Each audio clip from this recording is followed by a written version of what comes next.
J'ai été invité à l'automne 2023 à performer un essai dans le cadre du 20e anniversaire de la revue Postscriptum, la revue des étudiants en littérature comparée de l'Université de Montréal. Le sujet était libre, alors j'ai décidé de développer une réflexion autour de la pensée en dehors des murs de l'université par l'entremise, dans mon cas, du mode littéraire de la fantasy que je pratique présentement. Comme aucune vidéo de la conférence a été captée, j'ai pensé compléter l'audio d'une vidéo décrivant la confection du cyanotype qui accompagne le numéro 2 des demandes de bourse des territoires de calque paru à la même période. Le cyanotype, c'est une technique qui date du 19e siècle. Une surface, qui peut être du papier, du tissu, du bois, est enduite d'une solution photosensible. Une image imprimée sur acétate est ensuite déposée sur la surface, puis l'ensemble est exposé à la lumière ultraviolette.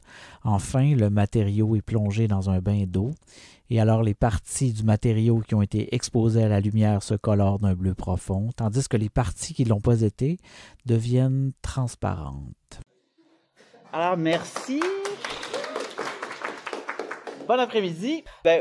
Moi j'ai fait ma maîtrise puis mon doctorat en littérature. Puis je suis très content qu'on m'ait invité ici aujourd'hui puis à parler après la table ronde sur les lieux de pensée en périphérie que sont les revues étudiantes. C'est très très très important. À mon sens, l'université est jamais aussi vivante que dans ces lieux-là qui sont en périphérie où les dimensions administratives sont moins importantes et où aussi il y a l'espèce de volonté de penser qu'on retrouve pas nécessairement plus tard. Et c'est la chose qui est un peu difficile. Et ma conférence va parler de la fantasy, mais je vais surtout parler de la pensée. Qu'est-ce que c'est l'exigence qu'on se donne à soi-même de continuer de penser une fois qu'on n'est plus à l'université?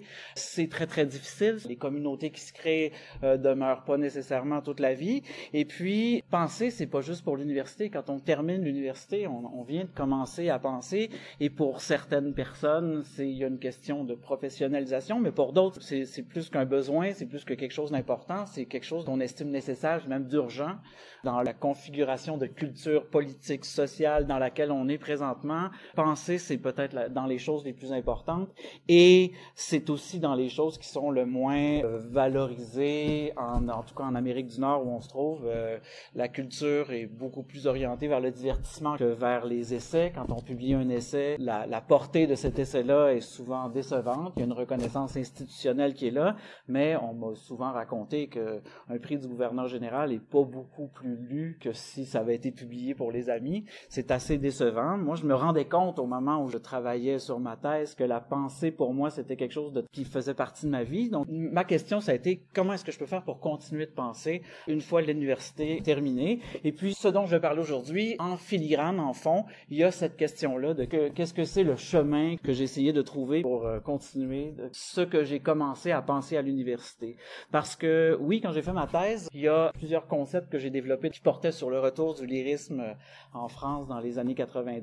J'en étais pas conscient à ce moment-là, mais la réflexion que je faisais là-dessus, c'était pas uniquement une réflexion sur la littérature, c'était une réflexion sur moi-même. Je le savais un petit peu quand j'ai commencé à travailler sur mon sujet, parce que le retour du lyrisme, c'était une chose qui m'irritait profondément. Puis je m'étais dit, je vais faire une thèse pour essayer de comprendre pourquoi est-ce que tout ça, ça m'irrite profondément. Je savais déjà en commençant mes études que je deviendrais un spécialiste d'un sujet qui m'irritait. Donc, je n'allais pas devenir un professeur heureux si je devenais professeur. Mais l'urgence que j'avais d'aller trouver ce qui m'appartenait dans le retour du lyrisme a fait en sorte que je me suis retrouvé à me demander comment j'allais faire pour continuer là-dedans.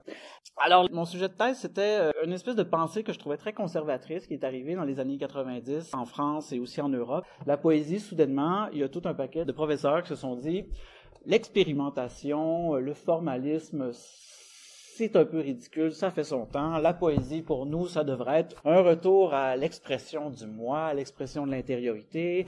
On se redonne le droit, sans complexe, d'exprimer nos émotions.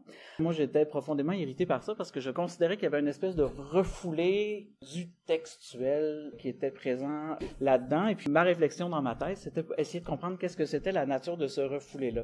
Le refoulé textuel, pour moi, c'est à travers des concepts de sujets lyriques de Keith Hamburger, à travers le travail de Derrida sur la textualité puis la différence, j'en suis venu à élaborer cette question-là qui était le sujet qui se donne d'une manière authentique, d'une manière qui exprime avec la plus grande vérité ses émotions dans un poème. C'est pas l'auteur du poème, bien évidemment, c'est pas un personnage non plus. Ce sujet lyrique-là, c'est un sujet qui est un texte avant tout, et si c'est ce texte-là qui est en train de dire « je, moi, ici, maintenant, je suis vrai », c'est quand même un texte qui est en train de performer une authenticité, de performer une présence, parce que dans le texte, le « je » qui dit « ici et maintenant » est toujours absent, parce que c'est dans un texte, c'est toujours différé. Ce sujet lyrique-là, j'en suis venu à élaborer un concept de simulacre, le sujet comme simulacre, c'est-à-dire c'était une copie sans original. La dimension relationnelle qui s'établit avec un poème lyrique, pour moi, ça considérait dans une espèce d'investissement affectif du simulacre, c'est-à-dire que quand je lis le poème, quand je lis un poème qui me touche profondément, j'entre en relation finalement avec un sujet qui est inexistant, qui peut pas avoir d'existence parce qu'il est différé, il est en train de performer sa propre existence. Ce sujet lyrique-là, on l'investit affectivement, on investit un non-existant, et puis ce non-existant commence à avoir sa propre vie, et on peut construire une relation éthique, on peut construire une relation authentique avec ce sujet qui n'est pas une personne réelle, qui n'est pas une personne existante. Quand ma thèse s'est terminée, j'ai trouvé un éditeur, ça s'est bien passé, j'en ai vendu dans les bibliothèques et puis un peu autour. J'étais assez déçu de ma thèse. Il y avait une dimension formelle de la thèse qui me convenait pas du tout. Quand j'ai pu publier ma thèse, j'ai eu la chance de la retravailler en essai. Et puis, d'ailleurs, à ma soutenance, j'ai travaillé 2 ans, 3 ans pour essayer de faire des notes en bas de page, puis essayer de rendre ça tout sérieux avec mon idée que j'avais de ce que c'était le sérieux universitaire. Puis là, il y a un des évaluateurs qui m'a dit, mais pourquoi vous n'avez pas fait un essai? Je pouvais faire un essai, je ne savais pas. C'est ce que j'ai appris. Mon parcours universitaire m'a appris que j'avais le droit de faire un essai. Et puis, j'ai retenu cette leçon-là. Ensuite, quand j'ai eu terminé mes études, la dimension littéraire a pris le dessus pour quelques années. J'étais à la fois essayiste et critique littéraire et à la fois auteur, et j'arrivais pas à réconcilier ces deux choses-là. J'ai fait plusieurs livres, et puis là où je veux en venir, c'est au moment où ce concept de sujet simulacre m'est revenu à un endroit où je l'attendais pas du tout. En 2013, ma meilleure amie, Vicky Gendreau, est décédée d'un cancer du cerveau à l'âge de 24 ans. C'était la personne avec qui j'ai eu la relation d'amitié la plus intense et la plus parfaite. Elle m'a laissé à sa mort des tonnes et des tonnes d'archives. Elle s'estimait qu'elle partait trop tôt, qu'elle avait encore des choses à dire. Elle aurait voulu faire 10 livres en 10 ans, puis elle a eu le temps d'en faire seulement 2. Alors moi, je me suis retrouvé à travailler dans ces archives comme ça. Entre-temps, j'ai terminé un livre qui s'appelait La vie littéraire. Puis pour le livre suivant, je savais qu'il y avait une forme d'adieu à la littérature dans la vie littéraire. Brûler, enlever le sol sur lequel je me situais, faisait en sorte que je me demandais si c'était encore possible de faire un livre pour faire un autre livre. Et puis, j'en étais là à essayer de chercher comment j'allais continuer de travailler quand, 2 ans après la mort de Vicky, je me suis mis à rêver à elle d'une manière qui m'a tout de suite intrigué. La nature des rêves a changé, la forme de comment je retrouvais mon ami dans les rêves, c'est devenu quelque chose d'assez étrange pour que je me mette à noter ces rêves-là au réveil. Et puis, je travaillais ces archives, je rêvais, je notais. Les rêves, ça a créé une espèce de boucle d'amplification qui a fait en sorte qu'à un moment donné, je me suis rendu compte que j'étais en train de travailler sur un livre, mais ce livre-là, c'était pas « Qu'est-ce que j'ai à dire sur ce sujet-là? » C'est je suis en train d'éprouver une espèce d'expérience que je retrouve à chaque fois cohérente, peu importe de quel côté je l'approche. Et puis cette cohérence-là, elle m'appartient pas. Et cette cohérence-là, j'arrive pas à la comprendre parce qu'on dirait qu'il y a rien dans ma culture qui me permette de comprendre ça. En continuant de travailler, j'ai découvert que je faisais l'expérience phénoménale d'un fantôme. Puis l'expérience était tellement cohérente à chaque fois que je l'approchais d'un aspect différent ou d'un autre que je me suis mis à la tester. Je me suis mis à me demander d'une manière très, très simple, qu'est-ce que c'est l'expérience d'un fantôme? Est-ce que ce fantôme qui m'apparaît dans mes rêves, qui m'apparaît aussi dans les émotions quand elles remontent, est-ce que ce fantôme-là est de nature ésotérique ou est de nature paranormale? Je cherchais les signes de manifestation physique, j'en trouvais pas. À un autre stade, je me posais des questions de la nature psychanalytique. Est-ce que ces rêves-là de mon ami seraient plutôt d'une nature d'une projection de mon moi, une projection narcissique ou comme on trouve chez Freud, chaque fois qu'on rêve de la mort, mort. Chez Freud, on rêve à notre propre mort qu'on projette. Mais il y avait quelque chose dans ces rêves-là qui faisait qu'il y avait toujours un envers la médaille. Il y avait une manière d'interpréter ça comme une projection de mon angoisse de la mort, mais il y avait aussi autre chose. Puis cette autre chose-là, elle apparaissait d'une manière à chaque fois étrange, puis avec des thèmes, des sujets qui m'appartenaient pas. Et puis plus je rêvais à mon ami, plus il y a une relation qui se construisait, une relation de fantôme, une relation entre moi et cette phénoménalité. Et puis c'est à un moment donné que j'ai réalisé que ce sujet simulacre duquel j'avais parlé dans ma thèse, c'est à toute fin pratique, c'est ça, mais au lieu que ça apparaisse dans un texte, ça apparaît à l'intérieur de moi. J'étais face à un simulacre, une copie dont l'original était mort. Cette copie-là avait des émotions, avait des choses à dire, elle vivait des frustrations de fantômes qui étaient tout à fait cohérentes quand je rêvais à elle au fil des rêves. Je me suis rendu compte que finalement, la pensée que j'avais commencé à développer, c'était pas pour devenir spécialiste du lyrisme, c'était pour essayer de trouver à l'intérieur de moi quelle espèce de théorie me constitue, comment est-ce que je fait pour essayer de comprendre dans les multiplicités contradictoires et paradoxales avec lesquelles on est fait, les morceaux de culture qu'on attrape un peu partout. La théorie, c'est important pour se tenir ensemble quand on arrive à travailler nos propres concepts. On n'est pas en train d'avancer cette petite entreprise théorique, on est en train d'essayer de se comprendre, puis d'essayer de comprendre notre rapport au monde, d'essayer de comprendre d'une manière beaucoup plus large le rapport au monde que les autres peuvent avoir, parce que je suis pas un amalgame absolument singulier d'éléments de culture. Je partage ça avec beaucoup de gens. J'ai continué ce travail-là qui s'est appelé La Morte. J'en suis très fier. C'est mon premier livre et mon dernier livre en même temps. Je sais pas à la fin qu'est-ce qui va prévaloir. Mais une fois que j'ai terminé ce livre-là, la question se posait encore de comment est-ce que je peux encore continuer? Qu'est-ce que cette expérience-là m'a apprise? Où est-ce que je peux aller à partir de là? Je me suis retrouvé à réfléchir à ce que j'avais vécu, puis je me suis dit, il y a quelque chose de très, très étrange dans la chose que j'ai découvert en travaillant sur La Morte. C'est quelque chose qui appartenait pas à ce que je connaissais du littéraire, c'est-à-dire que j'avais travaillé pour essayer d'établir des positionnements, une manière de relation, un appareil aussi de représentation pour laisser remonter une autre que je laissais parler dans mes rêves, je notais les rêves, je retravaillais pas les rêves, je réécrivais pas les rêves, c'était une écriture à deux avec un inexistant. Puis là, je me suis dit, j'ai peut-être trouvé quelque chose d'intéressant parce que je suis peut-être en train de développer une manière de faire de la littérature qui parlerait de la relation entre les humains et les non-humains, entre les existants et les non-existants.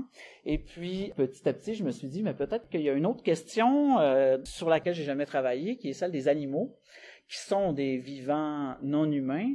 Est-ce qu'il y aurait moyen que je puisse arriver à travailler sur la question des animaux à partir de ce que j'ai développé en découvrant une première forme de relation entre un humain et un non-humain? Le point de vue éthique, comme je l'ai dit, la nature du fantôme qui m'habitait était pas surnaturelle, était pas ésotérique, était pas religieuse, était pas non plus métaphorique, comme en la psychanalyse, on fait une projection, un fantôme devient une métaphore. Il y avait une relation qui s'exprimait pour moi uniquement du point de vue éthique, c'est-à-dire que l'investissement affectif qu'on fait sur le simulacre fait en sorte que ce simulacre-là prend un peu, petit à petit de l'élan, prend son propre mouvement, gagne un mouvement que tu peux pas contrôler et que tu veux pas contrôler parce que ce que tu veux avoir, c'est une relation avec un autre. Et cet autre-là est en interaction avec le monde d'une manière complètement différente de la tienne. Je me suis dit, peut-être que travailler sur les animaux, c'est un bon point de départ. Et puis, je me suis rendu compte très rapidement que mes questions sur les animaux étaient difficiles parce que j'ai pas d'animaux chez moi. J'ai pas d'animaux dans mon petit 4,5 du plateau Mont-Royal. Donc, je me suis dit, peut-être que l'absence des animaux, c'est une meilleure question. Comme l'absence de mon ami était la question du livre précédent. Alors là, j'ai commencé à faire des petits textes sur l'absence des animaux, essayer de trouver où sont les animaux. Je commençais à écrire, puis c'était où sont les animaux. Puis là, j'arrivais à quoi que ce soit. Je me amenais où sont les animaux. Je suis allé à l'épicerie tantôt. Il y avait le rayon des viandes. Les animaux étaient dans la viande.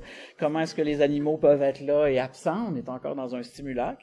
S'il n'y a pas d'animaux de compagnie chez moi, je me suis rendu compte que j'avais des araignées, des cloportes, des scutigères qui avaient leur propre existence hors des relations de domination, même de domination affective qui sont inscrite dans les animaux de compagnie. L'araignée qui est chez moi, je m'inquiète pas d'elle, j'ai pas besoin de la nourrir, je ne demande rien affectivement, l'araignée est seulement là.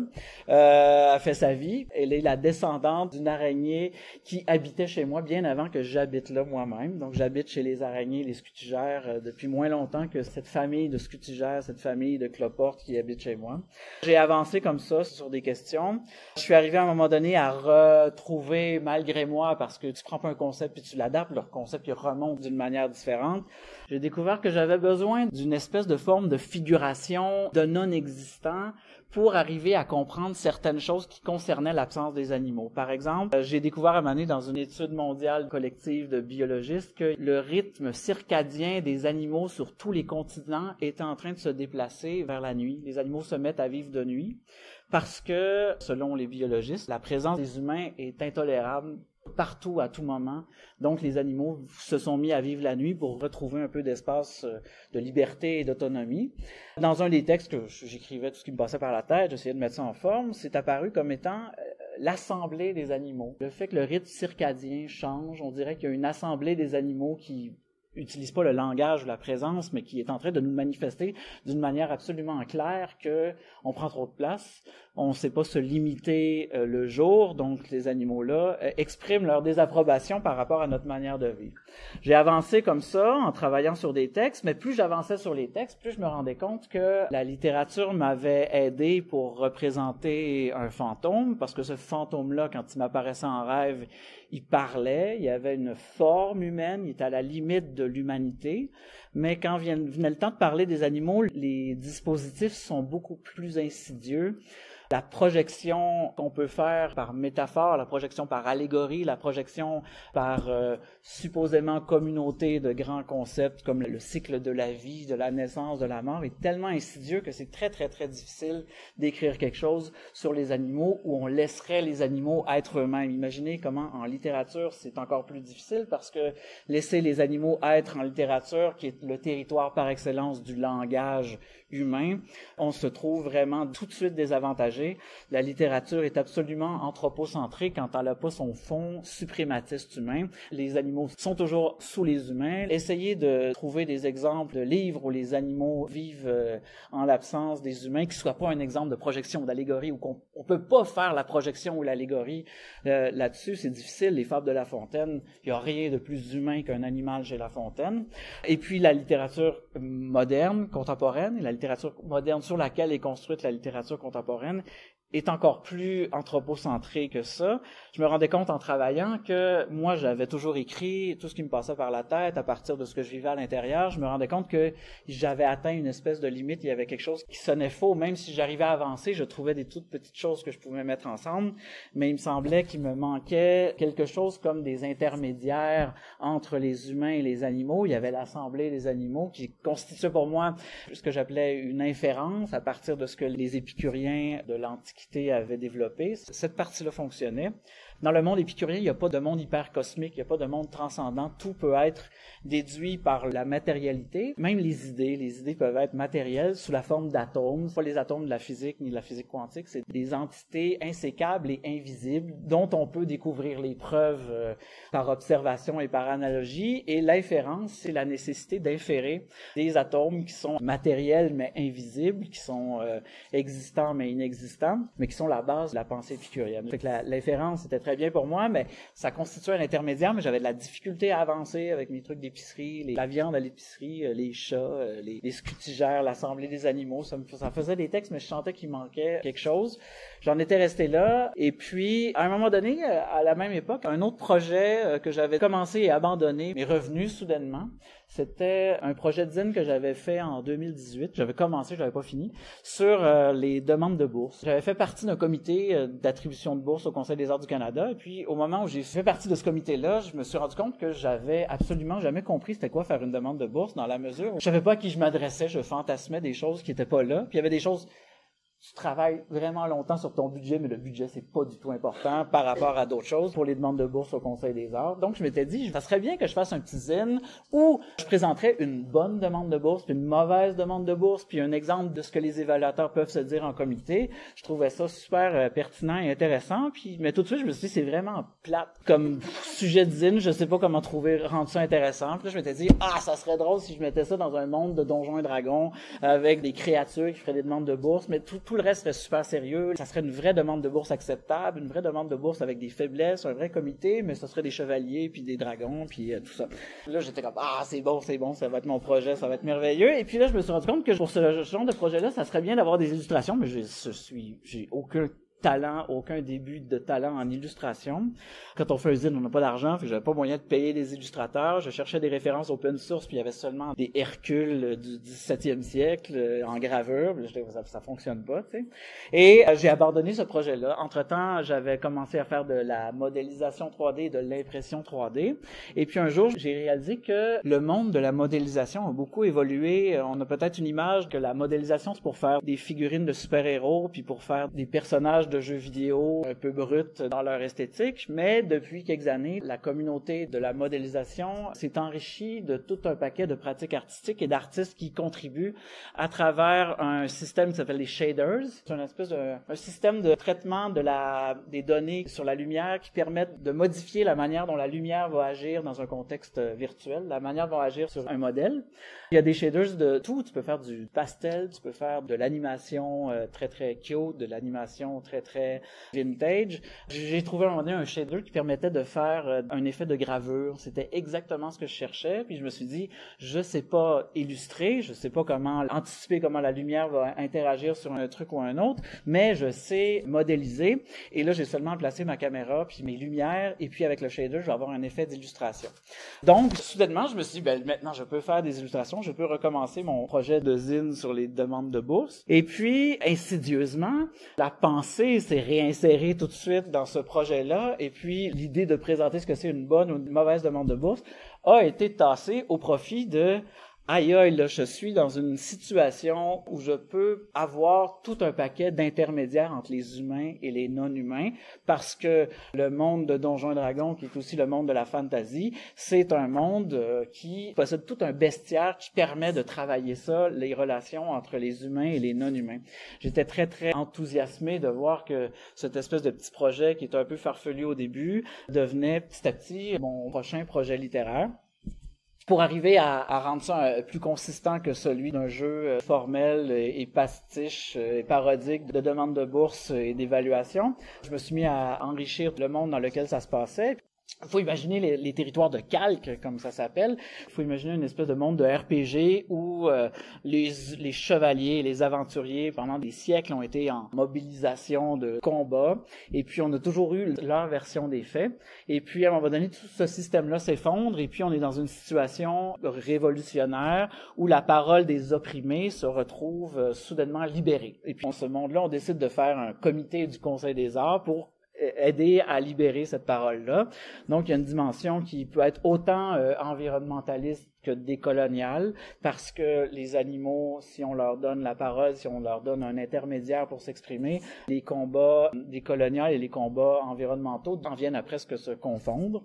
J'ai préparé ce premier numéro-là qui raconte l'histoire d'une orque qui chante pour raconter les horreurs qui n'ont pas été racontées dans les légendes.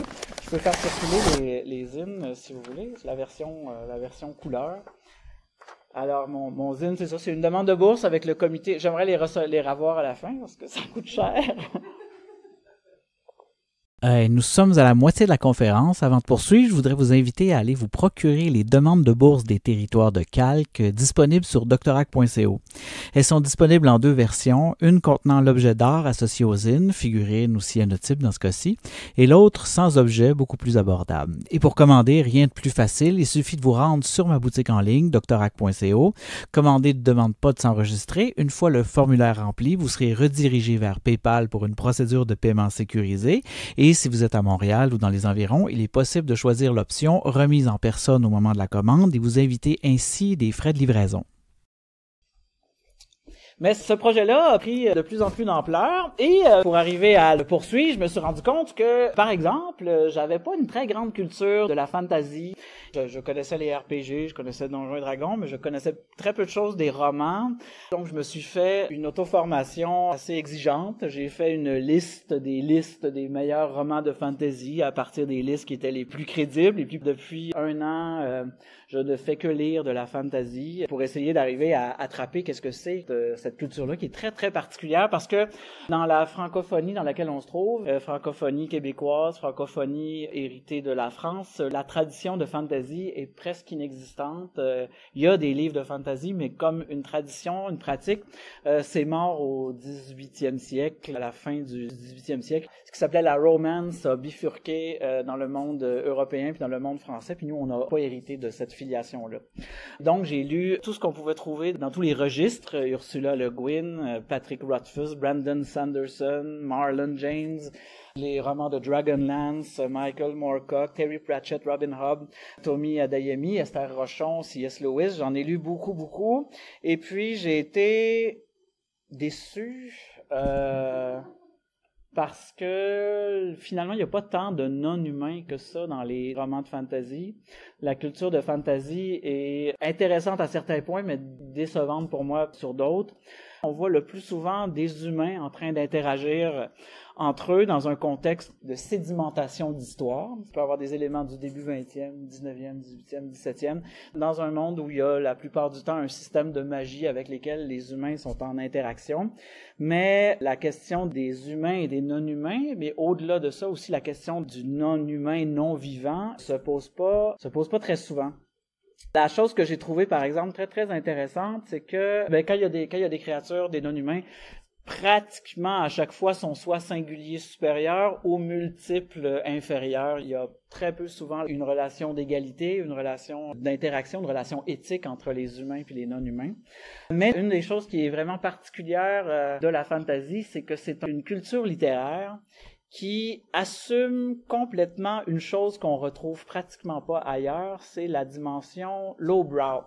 Et ça pose pas problème quand on fait de la fantasy d'intégrer ces dimensions lowbrow-là. Le lowbrow, je ne sais pas si vous avez une idée de ce que c'est. C'est ce qui était associé avant aux classes sociales inférieures, la culture plus brute, la culture qui est très intense et qui peut être très cliché, mais qui est, par exemple, le meilleur exemple de lowbrow, ça pourrait être la lutte professionnelle, où on a un théâtre de passion qui est hors de contrôle, qui est exagéré, c'est propre à la culture lowbrow, tandis qu'au théâtre, on est beaucoup plus dans la retenue que dans les manifestations comme ça. Il y a des manifestations de masculinité exacerbée, de féminité exacerbée. Il y a une dimension violence physique, les grandes passions classiques comme la trahison, la vengeance, les retournements de plein gentils en plein méchant, heel face, se déroulent. Dans la fantasy, on retrouve la même chose. Il y a de l'exotisme, il y a de l'héroïsme, il y a du picaresme, de l'érotisme, des tropes comme celui du Chosen One, celui qui est l'élu puis qui le sait pas, puis là on apprend qu'il l'est.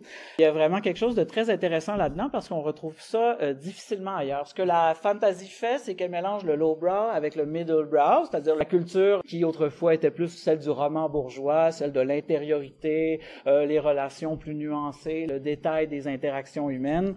Middlebrow, lowbrow, highbrow, c'est dans un article qui, à ma connaissance, n'a pas encore été traduit, de Virginia Woolf, qui s'appelle Middlebrow, où elle raconte... c'est une lettre à une revue, genre l'actualité, où elle dit moi je suis highbrow parce que je suis une intellectuelle qui réfléchit puis je suis très exigeante et j'ai plus d'affinité avec le lowbrow des classes ouvrières qu'avec votre middlebrow de marde dont je veux pas entendre parler. Et puis ça m'avait beaucoup marqué cet amalgame là de lowbrow puis de highbrow et ça me parlait beaucoup parce que c'est beaucoup dans les choses que je fais. Mais la fantasy, comme je l'ai découverte, c'est beaucoup plus un mélange de middlebrow et de lowbrow qui intègre le picaresque, le merveilleux, le magique, la fascination pour le plus grand que soit non humain, comme la magie, dans des contextes de relations d'amitié, de relations familiales, de relations de pouvoir qui sont exprimées avec toute la nuance dont la littérature moderne et contemporaine est absolument spécialiste, anthropocentrée, dont je parlais tout à l'heure. Une des autres choses qui m'a vraiment ravi de la fantasy, par exemple, c'est que la fantasy traite le magique et traite le non-humain quand il en traite comme une altérité plutôt que comme une extériorité. Le fantastique traite le non-humain comme une extériorité qui arrive soudainement, le plus souvent comme une singularité pour bousculer un état établi de normalité réaliste. Et puis, souvent, le principe d'une œuvre ou d'un récit, d'un narratif de fantastique où le non-humain est extérieur, c'est il faut le juguler, il faut le retourner dans son monde, il faut l'intégrer pour qu'on puisse retourner à la normalité réaliste. Dans la fantasy, l'étranger, l'étrange est considéré dès le départ comme une altérité. Ça fait partie du monde, on va pas essayer de le faire disparaître, on va pas non plus d'un point de vue narratif le faire disparaître en l'expliquant d'une manière rationnelle. Le magique, le merveilleux, l'étrange par rapport à notre monde est considéré par avance comme étant une donnée de ce monde-là avec laquelle on peut vivre. Moi, je trouve ça absolument riche parce que c'est un étranger qui est considéré comme une altérité, donc il y a une forme d'éthique là-dedans, plutôt que de le considérer comme une extériorité où on serait plus dans des mécanismes de défense qui sont pas dans l'établissement d'une relation et la difficulté des relations entre l'humain et le non-humain.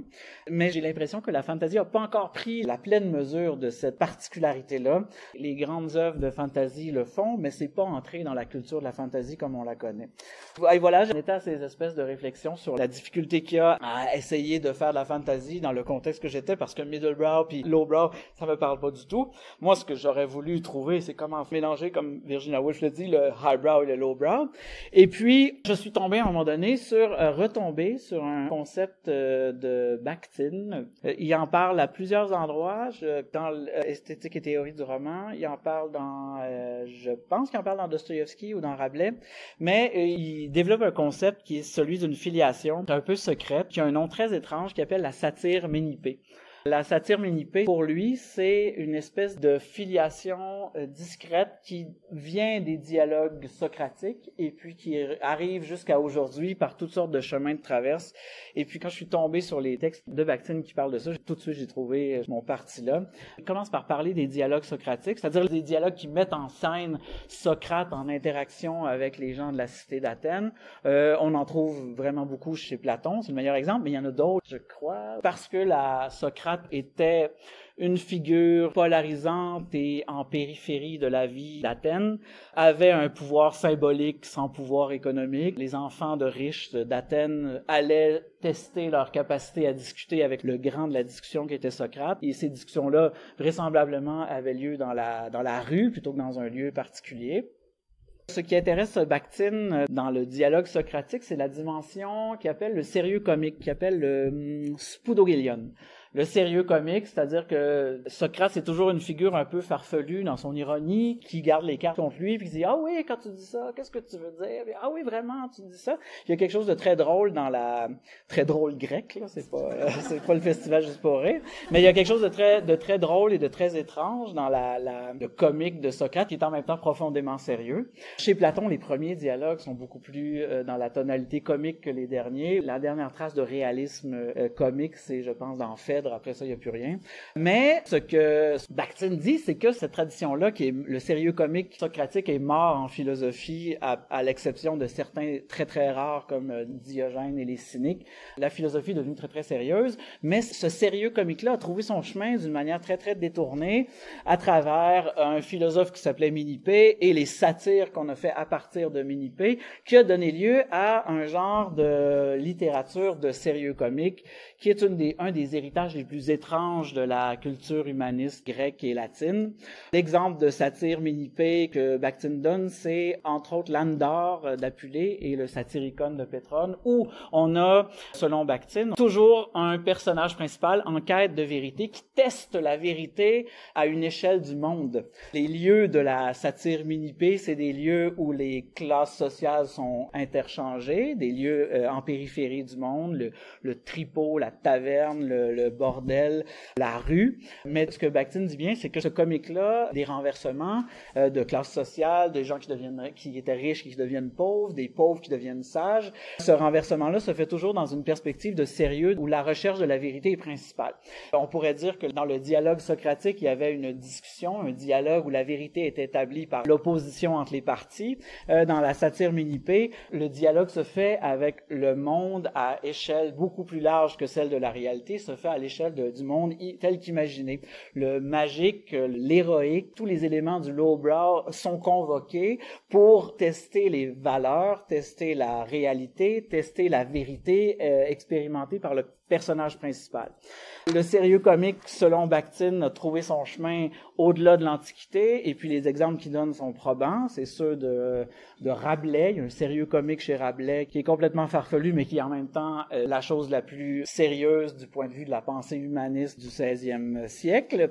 Il va plus loin en parlant des contes philosophiques de Voltaire. Il parlait de Jonathan Swift, Les voyages de Gulliver. Et puis, il s'arrête là, mais c'est très facile après de continuer sur le sérieux comique de Lewis Carroll, le sérieux comique de Borges, le farfelu de la bibliothèque de Babel, est compensé par une réflexion, une expérience de pensée. Quand j'ai découvert qu'il y avait une espèce de tradition riche qui mélangeait ce lowbrow-là, du picaresque, le rocambolesque, les aventures, l'héroïque, le mélange des classes, qui mélangeait avec un test de la réalité qui est la chose la plus exigeante qu'on peut faire en matière de pensée. Et là, je me suis dit, mais la fantasy que j'essaie de faire, c'est exactement ça. J'ai une forme de dialogue même dans mon dispositif où il y a un comité qui évalue des demandes de bourse. Et puis là, je me suis dit, mais ce qui est très intéressant aussi, c'est que le monde de la fantasy, comme on le trouve aujourd'hui, va beaucoup plus souvent dans le lowbrow que dans le highbrow, mais ça crée une espèce d'océan de variation, de reconfiguration de toujours un peu les mêmes éléments qui fait en sorte, même d'un point de vue marketing, même d'un point de vue commercial, c'est très, très difficile. C'est la même tarte que tout le monde essaie de se partager en inventant un système de magie un petit peu différent, une petite variation sur le pouvoir autocratique, etc. Moi, je me dis, peut-être que l'une des potentialités de la fantasy aujourd'hui, c'est peut-être, je vais revenir sur ce qu'on disait au début, c'est peut-être une manière de continuer de penser quand on se retrouve en dehors des murs de l'université et de sa périphérie.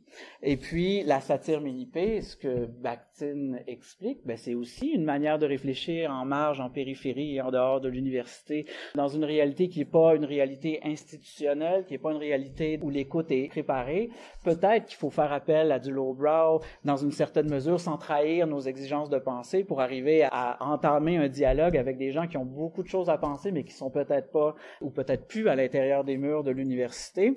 Cette question-là, c'est là-dessus que je travaille maintenant, dans les chemins possibles, parce que la fantasy, c'est un des chemins possibles pour arriver à penser, continuer de penser dans un monde qui est plutôt hostile au highbrow, à la pensée, c'est peut-être une des solutions. Puis à mesure que j'avance dans mes territoires de calque, je vois comment est-ce que tout ce que je peux invoquer en matière de questionnement de la réalité, j'ai pas besoin de faire grand-chose pour le saisir, comme j'ai pas besoin de faire grand-chose pour saisir les tropes de lowbrow que je peux cueillir assez facilement, parce que c'est déjà tout préconstitué. Tu découvres ça, c'est super facile, genre on va faire une école de sorciers, là. C'est pas difficile quand t'en as lu de retrouver les éléments puis de les mettre ensemble puis de construire quelque chose qui est respectable en fonction de ton projet.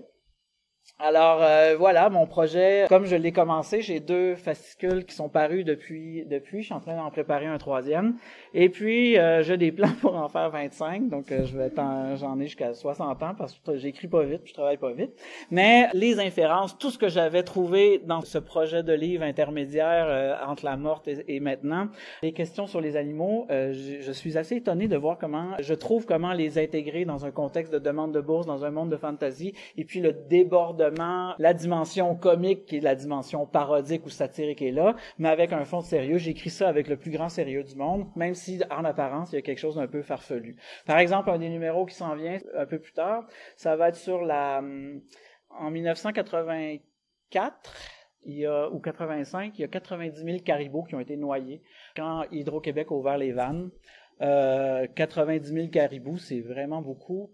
Personne n'a jamais pris la mesure de ça, sinon les Autochtones. On ressent pas de culpabilité d'avoir laissé mourir 90 000 caribous. Il n'y a pas de culpabilité collective. Je vais travailler à partir d'une inférence qui montrait de cette culpabilité collective-là. J'ai des projets de réfléchir à la nature de notre réalité à partir justement de cette question-là, des intermédiaires, la possibilité que ce monde-là me donne d'avoir des intermédiaires entre l'humain et le non-humain vivant, le non-humain non vivant, le non-humain non existant. Il y a tout un ensemble de possibilités et puis je travaille ça avec le sérieux et le comique dont je suis capable. J'espère que ça va être intéressant. J'espère que ça va être pertinent pour que je me rende à 25 numéros sans être ruiné. Et ces fascicules-là viennent avec des figurines. Il y a une dimension commerciale qui est assez dominante, mais encore plus, les illustrations et la matérialité physique, c'est un moyen que j'ai trouvé, qui est peut-être pas parfait, puis il y a vraiment moyen de le travailler d'une manière peut-être plus intéressante, mais justement pour essayer de décentrer un peu mon projet de l'anthropocentrisme que le langage littéraire me donne.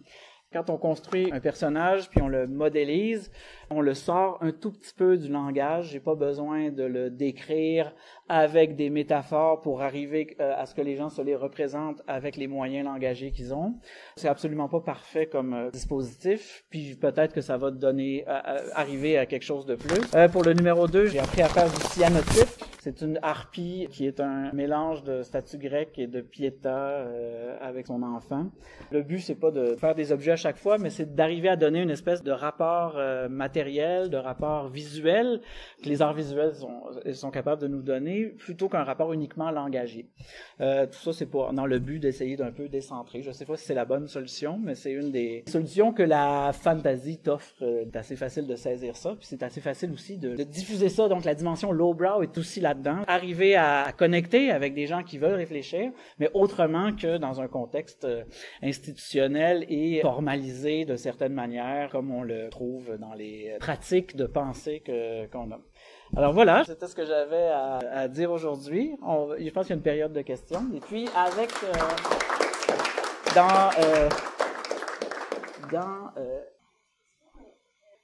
le numéro 2, ça s'appelle Les Dernières Harpies, puis c'est des artistes documentaires inspirés de l'ONF des années 70 qui font un reportage documentaire artistique sur des harpies dans un territoire de déforestation, ce qui fait que les harpies sont en train de disparaître parce que leur territoire de nidification est en train de disparaître. Et puis, ces artistes-là sont dans un monde où il n'y a pas de cinéma, donc je me suis dit que le cyanotype était un compromis. Donc, les artistes de ce monde-là font du cyanotype sur lin, exactement comme j'ai fait. La couleur, elle vient de processus chimiques, donc la couleur, elle serait le même dans le monde de calque.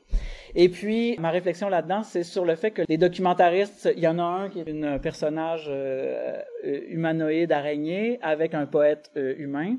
Parce que les harpies parlent, on sont dotés de langage, mais ils n'ont pas un langage très socialisé, donc c'est un langage qui est assez simple. Fait qu'ils sont pas capables d'avoir un discours politique sur leur situation. Ces cinéastes-là proposent de leur donner une voix, d'amplifier la voix. Et puis la discussion, c'est est-ce que ce projet-là serait pas déjà trop anthropocentré? Est-ce qu'on donne comme il faut la parole aux harpies? Est-ce que ces harpies-là devraient pas être centrales plutôt qu'on raconte leur histoire, que des humains racontent leur histoire? Puis il y a toute la dimension politique aussi. J'ai dû développer tout un appareil de symbolique politique dans mon monde parce que le colonialisme comme l'environnement, la déforestation, l'extinction de masse, tout ça, c'est des questions de les humains décident à la place des animaux, puis comment est-ce qu'on pourrait faire pour les écouter, leur laisser la parole. Le numéro 2 donne pas de réponse, pose ces questions-là. Parce qu'il y a aussi cette question-là dont je vais pas parler, pourquoi est-ce que je m'intéresse aux animaux, c'est parce que, d'un point de vue qui me semble assez urgent, on est en train de vivre une extinction de masse, qu'on est capable de concevoir scientifiquement, mais on n'est pas capable d'agir politiquement, pas capable d'agir économiquement, pas capable d'agir socialement. Le suprématisme humain est toujours à l'avant-plan. Si on doit privilégier les humains par-dessus les animaux, on le fait toujours. Il y a une dimension affective qui manque parce qu'on n'a pas d'émotions. On a des émotions pour un animal singulier qu'on a amené dans l'entourage humain, mais on a peu d'émotions. Pourquoi est-ce qu'on peut tuer un moustique puis ça nous fait rien? C'est une question simpliste, c'était peut-être pas cette question-là qu'on devrait poser, mais quand une espèce disparaît, ça nous affecte vraiment pas beaucoup. Il y a une dimension génocide dans le blé. Le blé sauvage a disparu parce qu'on l'a travaillé génétiquement pour qu'il produise le plus possible. On n'a pas demandé au blé la permission. Peut-être que le blé va partir un jour de cette relation-là. Ces questions-là qui sont des questions de relation entre l'humain et le non-humain, je sais pas si j'ai le bon appareil pour le faire, mais ce que je suis content, c'est que j'ai l'impression d'être connecté à ces philosophes-là qui me nourrissent, comme Vinciane Després ou Philippe Descola ou le Baptiste Morisot ou Emanuele Coccia. J'ai l'impression d'arriver à quelque chose de très contemporain. Oui, j'ai l'impression de faire partie d'une communauté. Il y a beaucoup plus d'artistes visuels présentement avec qui je me sens en connexion au Québec qu'avec des écrivains parce que je vois j'espère que vous pourrez m'éclairer, mais je vois peu d'exemples de ce genre de réflexion-là présentement. Je les attends, je veux pas être le premier, je veux pas être le seul à faire ça. Au contraire, ce que j'aimerais, c'est voir apparaître cette communauté-là, qui à la fin va considérer que mon truc de fantasy, c'est débile par rapport au sérieux des nouvelles démarches.